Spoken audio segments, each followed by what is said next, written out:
Welcome to the deep dive. Today, we're exploring something, well, fundamental really to our daily lives: how to effectively navigate community safety and protect ourselves, especially, in this increasingly complex world. Hmm. That moment you need local info or you're trying to figure out if that message you just got is legitimate. Yeah, happens all the time. Well, our sources today are two incredibly practical websites. We've got My Safe for Bournemouth, Pool in Christchurch, and My Safe for Dorset. Right. And they act as these central hubs, basically, designed to give you direct access to information and help for local community issues across different parts of Dorset. That's right. And they're not just like static pages, are they? They're dynamic platforms, Yeah. really built to empower communities. Okay. They tell you precisely who to contact, where you can get help, what information you'll probably need. And what happens next? Exactly. Yeah. And the actions you can expect. So our mission for this deep dive is to pull out the most critical insights, the actionable stuff from these sites, giving you a clear understanding of how you can actually use these local resources for a safer community. Bruh. Whether you're dealing with, I don't know, everyday nuisances or navigating the tricky landscape of modern scams. Okay. We'll unpack the range of issues they cover and sort of spotlight the essential tools they put at your disposal. Okay, so let's unpack this then. We have these two key resources. My Safer Bournemouth, Pool in Christchurch, that covers the BCP Council area. Mm-hmm.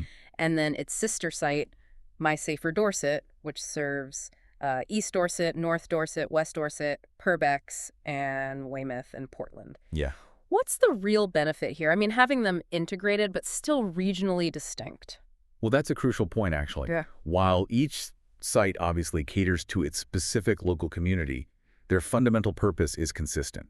Okay. They're designed to be that central information point directing you exactly where you need to go.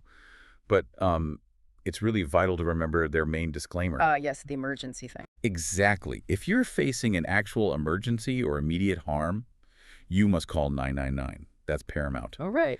Their role is specifically for guidance, for assistance with non-emergency community issues. So, okay, what kind of non-emergency issues are we talking about? It sounds like it's much broader than just, traditional crime. Oh, absolutely. Yeah, they cover a wide array of common community concerns.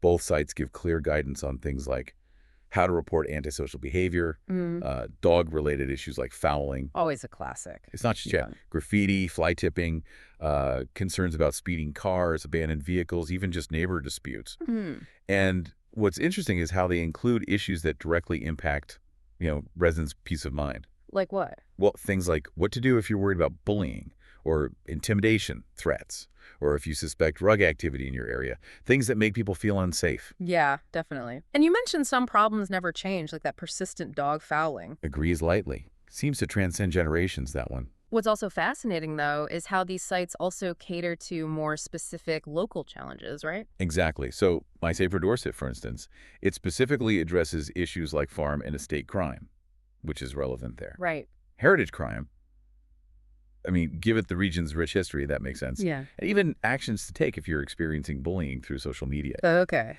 And then My Safer Bournemouth, Pool in Christchurch offers specific guidance on, say, what to do if a parked vehicle is causing you a problem. A very common urban annoyance, that one. Ah, yes. Okay, now here's where I think it gets really interesting.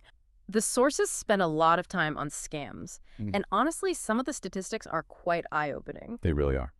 When you look at these figures, particularly that 66% targeting rate, I mean, what's the core psychological vulnerability you think scammers consistently exploit, regardless of the specific scam type? That's a really insightful question, and it's absolutely key to understanding the sheer scale of this problem. The sites give stark figures. 66% of adults in the UK regularly targeted. It just highlights that anyone can be a victim. It's not about being unsmart or anything like that. Yeah. It's because these criminals are incredibly clever at exploiting, well, universal human instincts. Mm-hmm. Our trust in authority, maybe? A desire for a good deal, fear of missing out. Right, FOMO. Exactly. And they often strike when people are feeling vulnerable, maybe under pressure. Mm. And the sources, they reveal this relentless stream of evolving scams.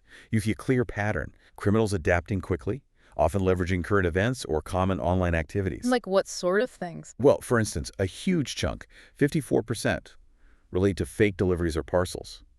preying on our expectation of online shopping, you see. Yeah, makes sense. Another 41% impersonate government or council bodies, trying to leverage that authority. And we're seeing more sophisticated financial frauds, too, 12%, involving quick-rich schemes or fake investments. So it's constantly changing. Constantly. Yeah. The sources highlight new tactics all the time. We've seen alerts on evolving phone scams, vishing, they call it. Yeah, voice phishing, often tied to current events like, say, winter fuel payments. They might even name-drop government officials to sound legitimate. Sneaky. Very. There's also info on digital threats like Bitcoin investment fraud, warnings about fake holiday websites, especially as summer approaches, advice on using messaging apps safely. It just underscores how dynamic these threats are. Okay, it's clear the threat landscape is constantly shifting. So how do these MySafer sites actually equip us, the public, to fight back? I mean, beyond just reporting, what are the actionable tools and resources they provide for proactive protection? Absolutely. And that's the key point, isn't it?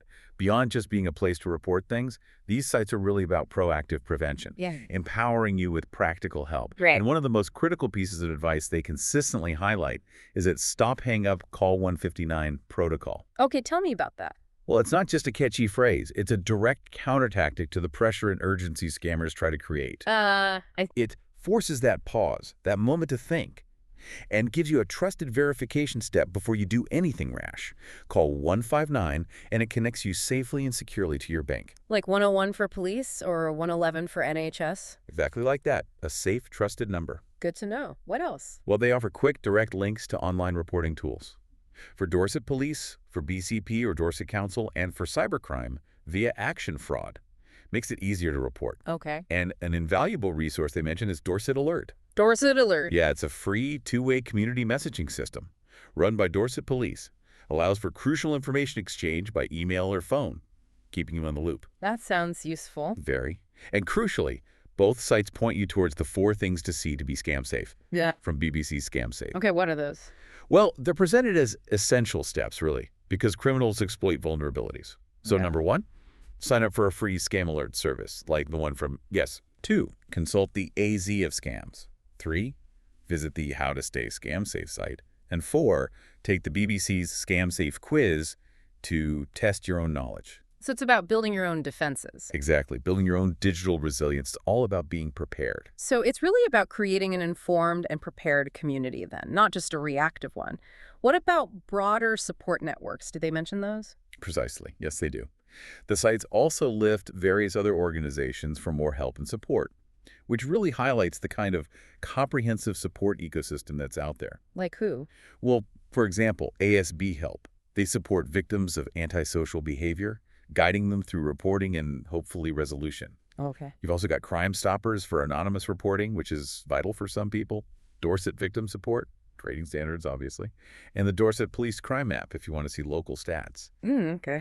And finally, they highlight the work of local community organizations, too, like the North Bournemouth Crime Prevention Panel, Bournemouth Virtual Neighborhood Watch, and something called the Scam Pack Project. Scam Pack. Yeah, it apparently provides tools to help people fight fraudsters directly. It just shows this kind of holistic, community-wide approach to safety, you know? Wow, what an incredible deep dive that was. We've really seen how comprehensive these MySafer sites are, acting as, well, vital information hubs, first points of contact for everything from those neighborhood nuisances, right through to the ever-evolving, frankly quite scary world of deceptive schemes and scams.